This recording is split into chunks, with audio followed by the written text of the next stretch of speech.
Not all wars echo with the clash of swords. Some battles unfold in absolute silence, where what's cut is not flesh, but frequency. Before light, before language, before even the gods had names to call themselves, there was a place, Abzu, the primordial wellspring beneath all dimensions where life was not born from earth, but from vibration. Abzu does not flow, it resonates. Each ripple is a memory, each wave a song your soul once heard, before you were ever born. And in that place, Enki did not reign as a king. He vibrated with it, not to control, but to resonate. Abzu was him, and he was the living negative of a universe not yet formed. But one day, the younger gods descended. They brought no offerings. They did not bow. They came bearing rewritten ME, codes distorted in frequency. They did not come to listen to Abzu. They came to extract it. And so, for the first time in the universe's history, water cried out in pain. No one could hear it with ears. But if you've ever felt your chest tighten when standing before a matter, not from the cold, but from something resonating just beneath your skin, then maybe you carry within you a fragment of frequency left behind from that war. Comment 8. If you've ever felt a dissonant note in your soul, and subscribe to the channel, because right now, we're stepping into the wordless war between ancient layers of vibration. The battle in Abzu begins. Before war breaks out, everything is silent. But it is not the silence of peace.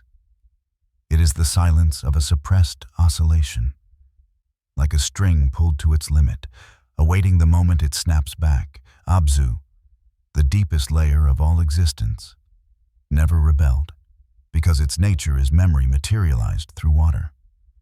But when memory is distorted, resistance does not come through weapons, but through interference. Abzu was once a pure symphony. In that sacred resonance, the vibrations of stars, the birth of atoms, and the first dreams of gods found their harmony. Enki was not merely the god of water. He was the keeper of the original vibrational axis. He did not rule like Enlil, nor demand worship like Inanna. He simply existed, a pure oscillation point within the living rhythm of Abzu. There, water did not merely give life. It carried memories never written.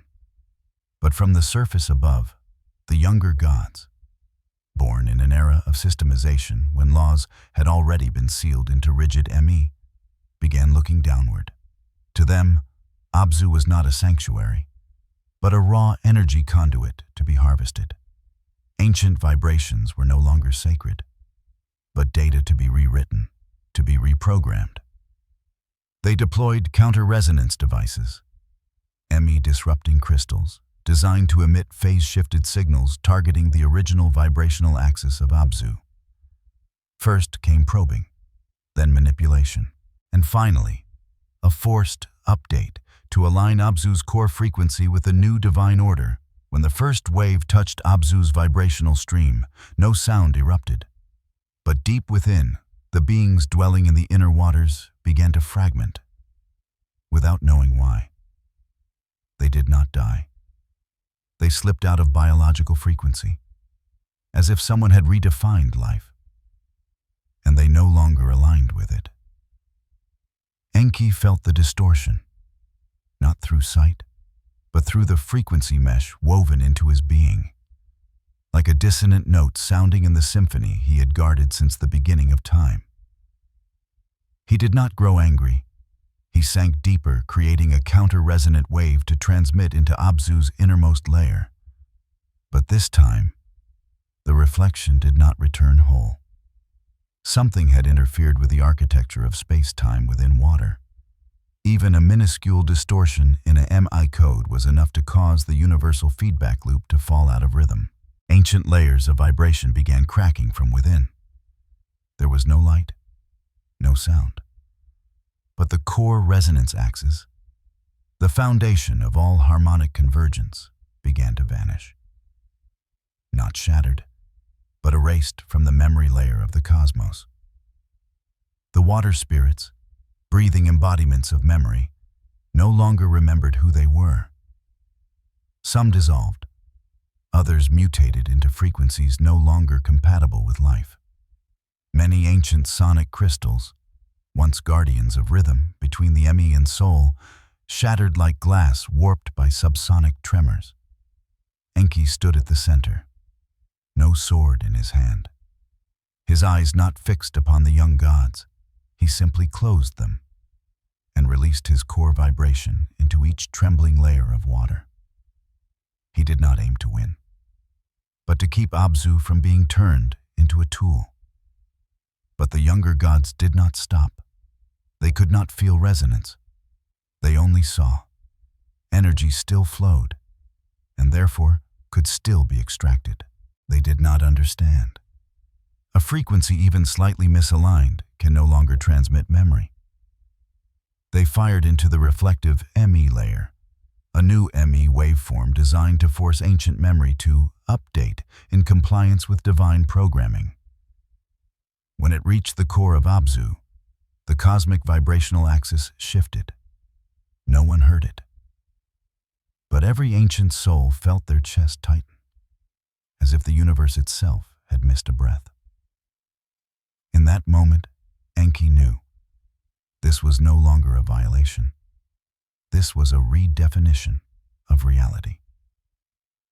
And thus, the war began. Not with weapons, not with spells, but with distorted frequencies, and the desperate effort to preserve a being that was being silently rewritten within the heart of Abzu, where water is not merely liquid, but the stream of pure memory. A reaction began to take shape. Not a retaliation through force, but a backlash through resonance. Each distorted frequency emitted by the new enki introduced instability into the ancient harmonic structure, and when enough instability accumulated, Abzu began to resonate in a way never heard before. No longer gentle like a dream, but deep, droning waves, so low no system could measure them, yet strong enough to make every object subtly tremble in cycles. Though the young gods could not hear it with ears, the enki layers beneath the water began emitting counter-resonance waves, throwing control devices out of sync. Phase errors, corrupted commands, some enki began to disintegrate. Within the deepest layer of oscillation, Enki placed his entire awareness into the breath of Abzu. He did not try to rescue, for he knew Abzu did not need saving. It needed to be released, properly. He sang, not with sound, but with memory code, a pure vibration, wordless, formless, only presence. And the surrounding waters began to synchronize. A part of Abzu returned to its original rhythm. Not all of it, just a few layers, but enough to initiate a resonant shockwave. This wave expanded through space like concentric circles, slow but deep. Each pulse disrupted the old enki, not through violence, but through incompatibility. Distorted me tore from within, as if unable to withstand the purity of the original frequency. The young gods began to sense something unfamiliar. Not a sound, but a loss of control. At first, they blamed equipment. But when they tried to transmit the new enki into Abzu again, the signals didn't just bounce back. They transformed. Some devices emitted codes never written before, as if Abzu was speaking back, in their own language, but with a meaning entirely foreign. Abzu began to sing again, not in human voice, not in the sound of water, but in vibrational formations capable of rewriting perception itself. The beings who once touched the original enki, semi-sentient ancestral forms, began to awaken. They did not speak. They resonated. A pre-language arose from the deep layer, rendering modern enki programming logically broken. Enki, in a state both half form and half frequency, led the first shock rhythm into the center of Abzu. He did not broadcast. He activated the dormant oscillatory layers. And as they awakened, a river of memory surged, silently. The middle layer of Abzu began reflecting images never before seen, not through eyes, but through resonance. They saw the moment the first soul took breath, the time when me were not yet programmed, the era when all life was nothing but free waveforms. The young gods panicked. They summoned an ancient entity, the god of oscillatory balance, keeper of harmonic stability across dimensions. But as this god approached Abzu, he could not enter, not because he was blocked, but because every step he took vibrated out of tune with the rising resonance. Abzu did not resist with force. It elevated itself into a frequency tier no longer compatible with gods. This was no longer a war. It was a resonant secession. Abzu was leaving the vibrational system of the universe. Enki knew, if this completed, not only would the ME become obsolete, but the entire interdimensional framework would collapse. So he extended his hand, not to stop, but to hold back, just a part. A neutral resonance gate opened, where the old and new Abzu touched one last time. There, he inscribed a code into the water, not for the gods, but for the unprogrammed souls, a code to remember. And then, the water convulsed. All of Abzu released a soundless resonance that echoed across all dimensions. No one heard it, but everything, from crystals to blood to souls, vibrated in response. In that moment, all distorted frequencies were neutralized. No need for destruction, no need for resistance, only a return to the original rhythm. Abzu was never a victim. It was the oldest instrument of the universe. And now, it was tuning itself, regardless of who tried to play a different melody. Enki, the keeper of the primordial song, did not win. But he imprinted the final resonance code into the water, a code that would only be heard by a soul quiet enough to listen, without trying to understand. And so, the backlash ended. No one withdrew. No one declared peace. It was just that the rhythm of the cosmos had shifted. And only those who still remember how to resonate will hear the true song within the water. Abzu continues to sing, but no longer for the gods, only for those who carry within them a frequency they never learned, but have always known. Not all gods were content with that silent ending. When Abzu stepped outside the resonance system of the cosmos, when the ancient frequencies withdrew from the collective oscillatory structure, some of the younger gods began to feel empty. Not because they had lost power, but because they could no longer hear the background melody of reality. Amid vibrations once familiar, there now existed a void. No one spoke of it, but all could feel. Something had once been present, and now it was gone. Within that silence, a quiet panic began to germinate. The gods who once manipulated the ME, who encoded vibration into law and structure, now grew unstable. Certain ME layers emitted detuned tones, no longer accurate, no longer steady. Some resonance control centers began to fail. Time fell out of sync, collective memory fragmented, sacred dreams melted into scattered shards, no longer connected. They summoned the High Council again, not to deliberate, but to demand back the original tone. "We have lost the axis," one god declared. "We cannot hold time without a foundational resonance layer. Abzu has detached from the structure." Then, a voice split across 3 overlapping frequencies. "We must pull it back." The order was given. Find Enki. Recover the original resonance code. not to kill, to extract.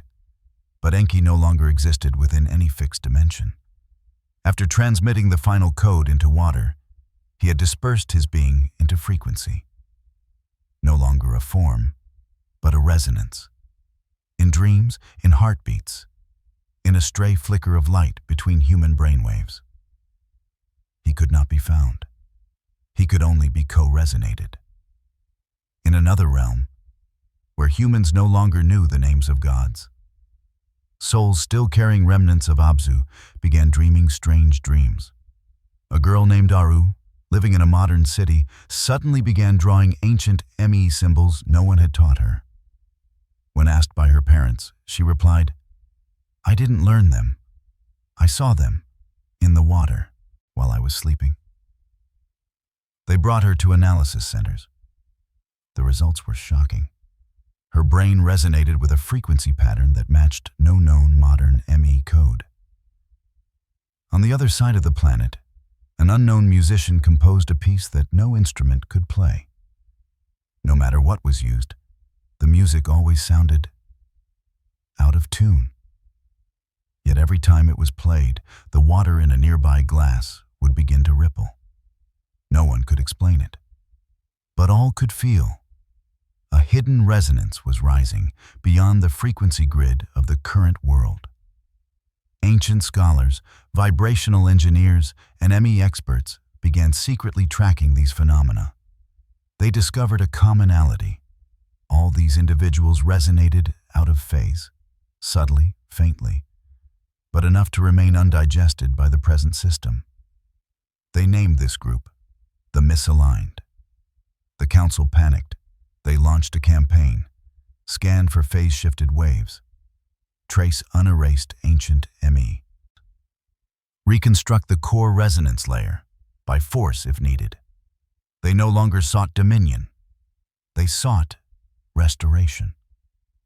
Because without the core axis, all resonance structures began to collapse, from me to ritual to the very gods themselves.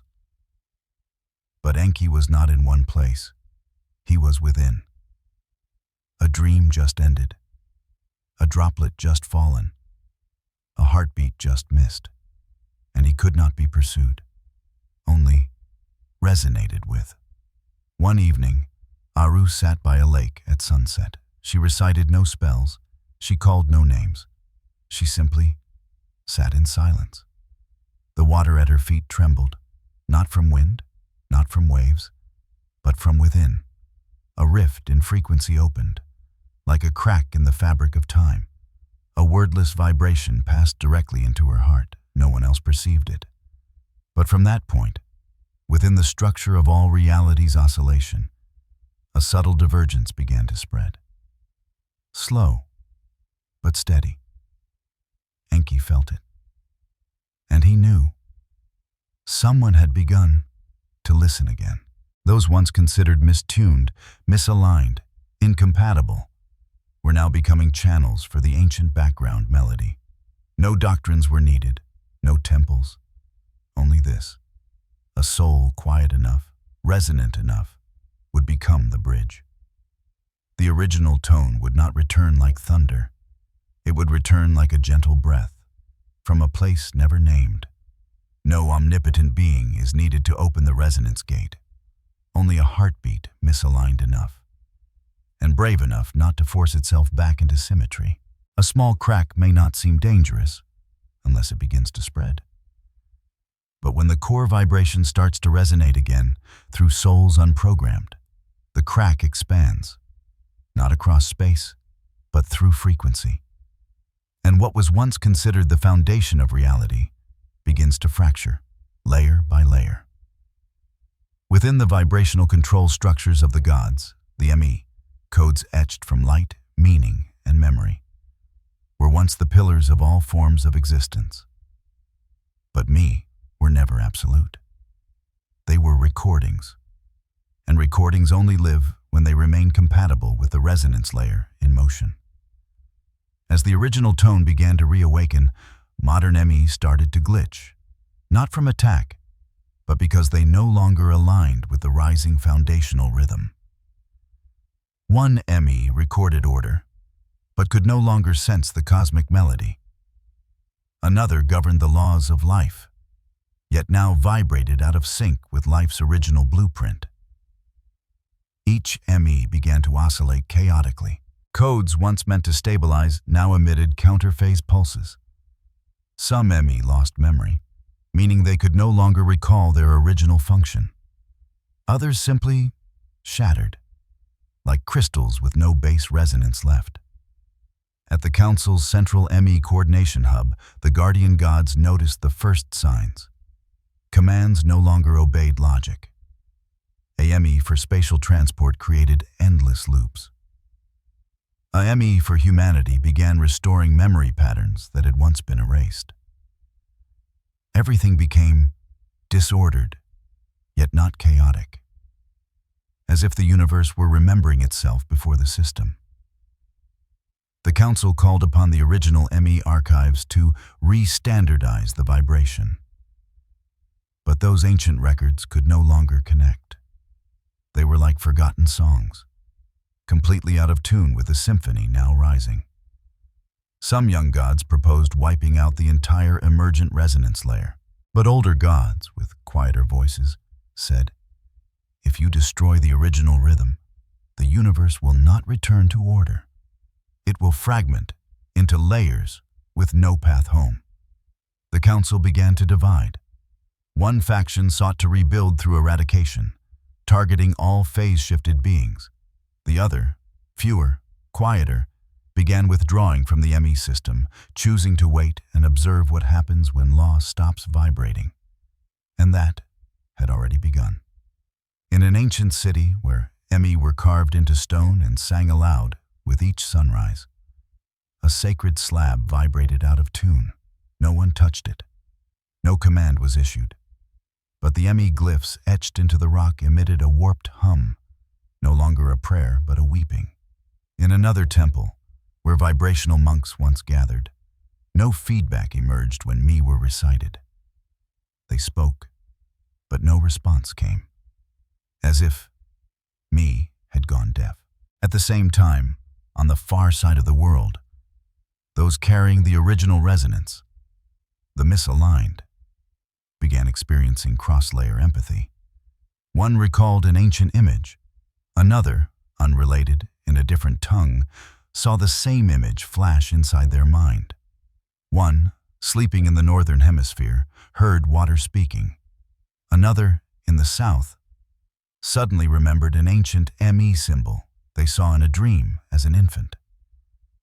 The Council could no longer control the feedback structure. Priests could not connect to the core. ME resonance engineers began to lose memory. Not amnesia, but a loss of the base resonance layer. They still remembered tools, still remembered symbols, but when they spoke them, they no longer echoed. When they wrote them, they no longer touched the current. Deep within Abzu, where Enki had once inscribed the final code into water, the wave began to rise again, not in a surge, not in anger, but like a tide of memory, dissolving all barriers of language and belief. Children, who had never studied gods, began speaking phrases found in no recorded texts. But when captured and analyzed, their frequencies matched the primordial ME. Enki did not return as a savior. He did not appear, did not speak, did not manifest. But the original resonance he had once planted began to bloom. The Council dissolved, not through war, not through rebellion, but because the ME laws could no longer sing. An ancient god, perhaps the last to still carry the root frequency, gazed into the expanding void between layers of reality and said, "We are not under attack. We are being replaced, not by force, but by something we discarded long ago, the original rhythm." And thus, the ME began to self-destruct, not through smashing, not through warfare, but through loss of resonance. No more shared melody, no more feedback loop, no more stabilized axis, only scattered notes, waiting for someone who knows how to reassemble the ancient song. That someone might be reading this now. And if your heart has ever skipped a beat at the mention of Enki's name, then perhaps you are already part of the unfinished symphony. Not all sounds are meant to be heard. Some are only meant to be felt, and in the final layer of Abzu's waters, where there was never light, never oaths, never betrayal, Enki left behind something that could not be coded, could not be replicated. A memory that was never told. It was not an epic, not a structure or technology. It was a vibration, a living harmony fused into water like memory fused into blood. And if anyone touched that frequency, even for a fleeting moment, they wouldn't just hear the truth. They would become part of it. The waters of Abzu are no longer symbols. They are instruments, not to be played, but to resonate. Even a soft breath in the dark can reach the deepest layer, if it vibrates in the right rhythm. At a forgotten sacred well in the desert, a blind girl suddenly felt warmth in her palm as she touched the water. She heard a melody, not with her ears, but through memory. No one had ever taught her that song. But when she hummed it, the surrounding sands began to vibrate, forming spiral patterns mirroring ancient ME.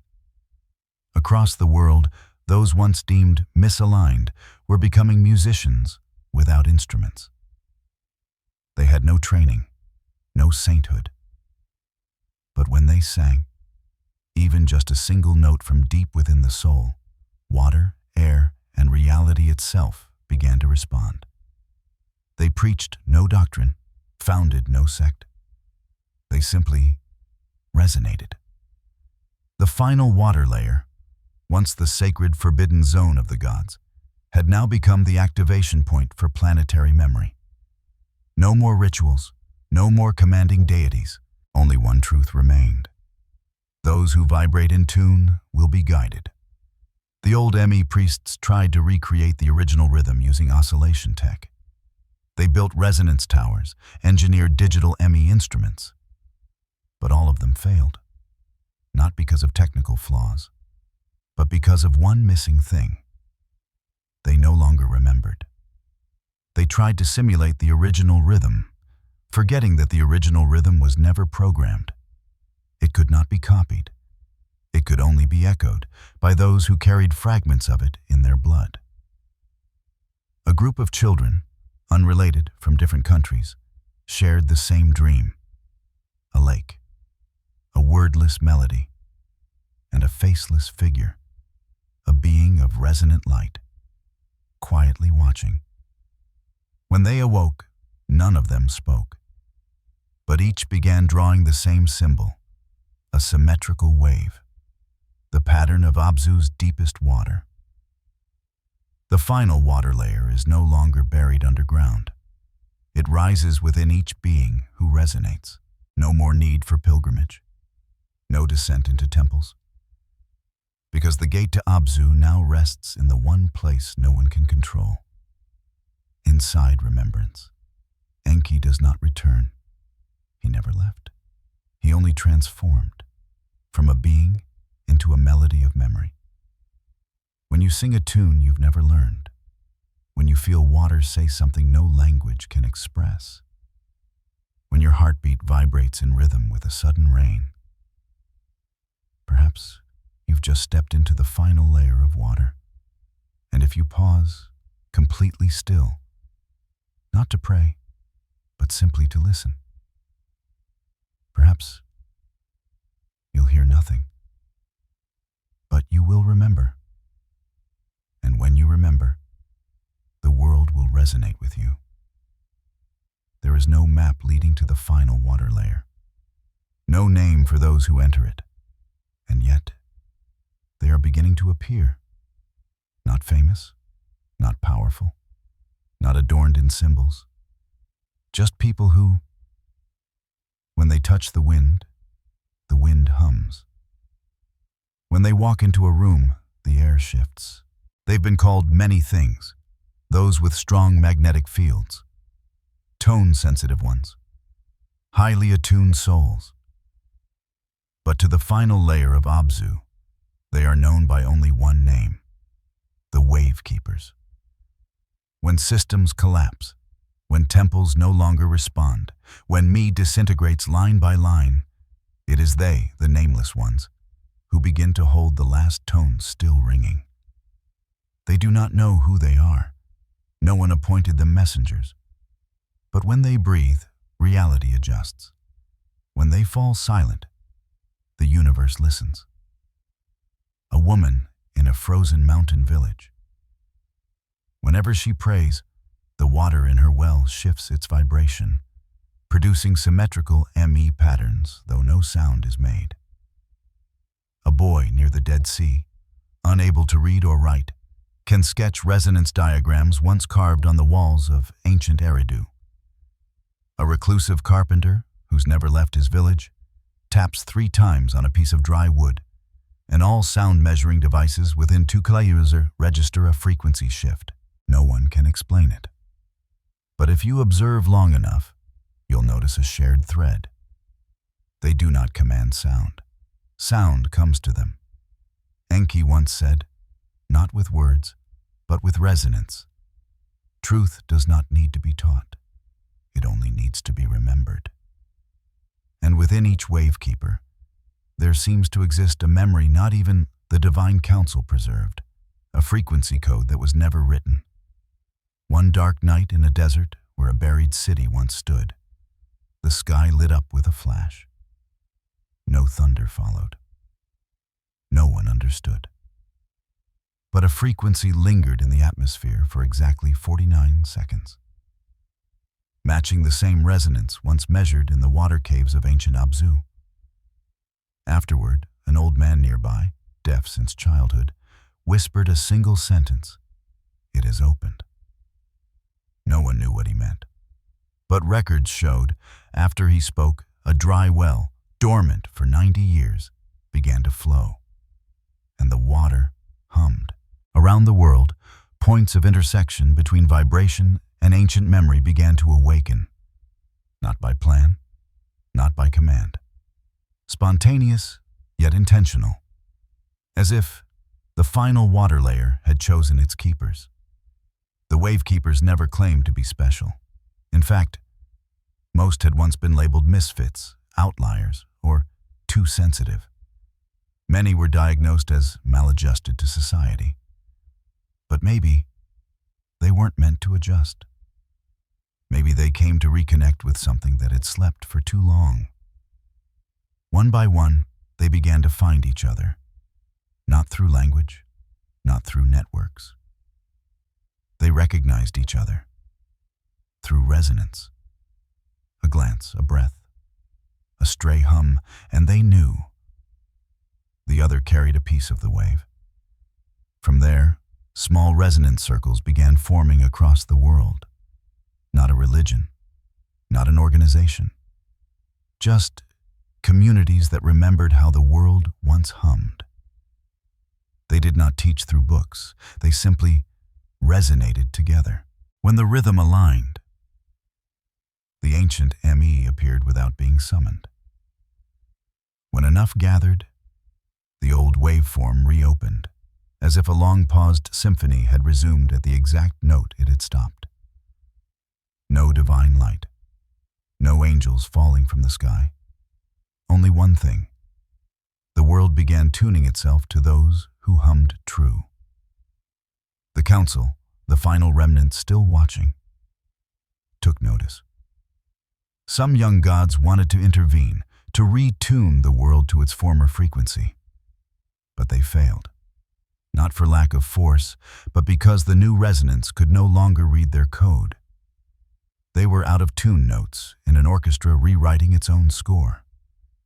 And Enki? He did not appear. But if you pay attention, in the deepest dreams of the wavekeepers, there is always the sound of water. A whisper, not a command. Just a reminder. if you remember. If you do not remember, don't force yourself to learn. Listen, because water does not need to be struck. It will echo when the right one enters. In the next part, as water begins to hum across time and an ancient symbol reactivates in a land with no name, we will discover what is the final note of this song and what happens when the entire ME memory is brought back into resonance. No one knows when the song began, but at a certain point, the entire universe began to hum along. Not with sound, not with light, but through a vibration that no one commanded, no one initiated. Crystals of ice at the edge of the desert began to change shape, not due to temperature, but due to frequency. Newborns, who had never spoken a word, began to shed tears at the sound of someone breathing steadily in the night, as if remembering something they had never been taught.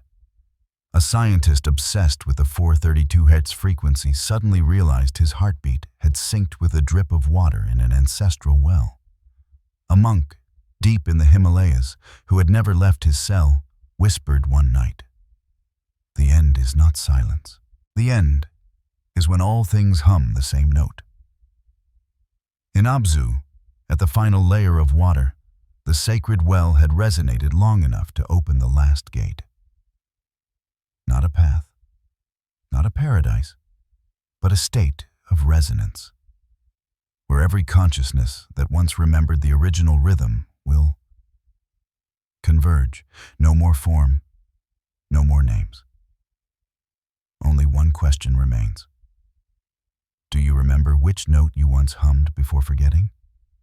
And in that moment, the universe ceased to be space. The universe became an instrument. Every planet, every molecule, every photon began to resound the symphony that was never written. No one kept tempo. No one held the center. But whoever vibrated in tune became part of the final harmony. If you've ever heard water hum without flowing, if your chest has ever skipped a beat when gazing at a symbol you didn't understand, if you've ever sung a melody that no one taught you, then maybe you are not just a listener. You are the missing note of the universe. And now, it is time for you to hum again.